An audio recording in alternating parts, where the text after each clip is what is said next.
एक बार प्रॉफिट क्या मिला, लगता है मार्केट हमारे इशारों पर नाच रहा है। लेकिन ट्रेडिंग का असली विलन वही होता है जो सबसे साइलेंट है, यानी कि आपका ओवर कॉन्फिडेंस।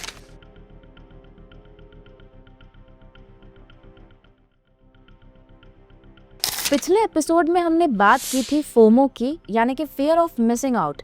कैसे ट्रेड छूट जाने का डर हमें गलत डिसीजन लेने पे मजबूर करता है। और आज हम बात करेंगे उस कॉन्फिडेंस की जो प्रॉफिट मिलते ही हमारे ईगो में बदल जाता है। ट्रेडिंग का ओवरडोज यानी कि ओवर कॉन्फिडेंस।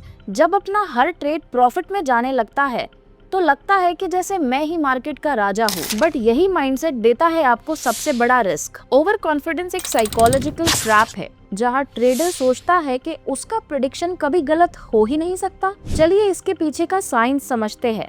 हर एक प्रॉफिटेबल ट्रेड के बाद आपका ब्रेन रिलीज करता है डोपामिन, एक ऐसा फील गुड केमिकल जो आपको टेम्पररीली जीनियस फील करवाता है। और इसका नतीजा स्टॉप लॉस इग्नोर करना, लेवरेज बढ़ा देना, लूजिंग ट्रेड्स में और पैसा डालना और मार्केट के सिग्नल्स को इग्नोर करना। एक ट्रेड से मिले कॉन्फिडेंस का ओवरडोज आपके पूरे पोर्टफोलियो को डुबा सकता है। लेकिन सच तो ये है कि मार्केट किसी का भाई नहीं होता, वो सिर्फ प्रॉफिटेबिलिटी फॉलो करता है, आपका ईगो नहीं। और रिस्क को कभी कंट्रोल नहीं किया जा सकता है, सिर्फ मैनेज किया जा सकता है। तो इस ओवर कॉन्फिडेंस को आपके स्मार्टनेस में कैसे बदले? पहली चीज, हर ट्रेड का जर्नल बनाओ।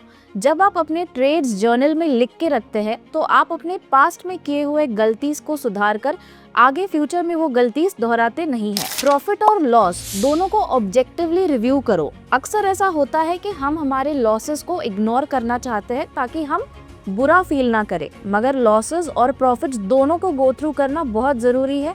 आखिर हमने ट्रेड कहाँ पर लिया और कहाँ पर छोड़ा। रिस्क मैनेजमेंट के रूल्स तोड़ना मना है। रिस्क मैनेजमेंट एक ऐसा फैक्टर है ट्रेडिंग में जो आपको बड़े से बड़े लॉस से बचा सकता है। आपके रिस्क हमेशा डिफाइंड होने चाहिए। रिवेंज ट्रेडिंग से बचिए। जब भी मार्केट में हमारे लॉसेस होते हैं तो हम और एक्स्ट्रा पैसा डालने की कोशिश करते हैं अपने ईगो पर लेकर। यहाँ पर हमारे इमोशंस इन्वॉल्व हो जाते हैं और इसे कहते हैं रिवेंज ट्रेडिंग।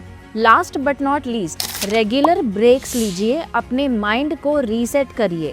ब्रेक्स बहुत जरूरी है अपने माइंड को रिफ्रेश करने के लिए, ताकि आप आगे चल के बेटर ट्रेड्स और बेटर स्ट्रेटेजीज ले सके। कॉन्फिडेंस अच्छी बात है, मगर ओवर कॉन्फिडेंस एक साइलेंट किलर होता है। स्मार्ट ट्रेडर वही है जो अपने स्ट्रेटेजी के साथ साथ डिसिप्लिन को भी फॉलो करे। अगले एपिसोड में हम बात करेंगे रिवेंज ट्रेडिंग रिटर्न्स की, जब एक लॉस का बदला लेने की भावना ट्रेडर को और गहरे लॉस में ले जाता है। अगर ये एपिसोड आपको मिस नहीं करना तो अभी कमोडिटी समाचार चैनल को सब्सक्राइब करिए और बेल आइकन जरूर दबाइए। तब तक के लिए trade with logic, not with ego. Happy trading.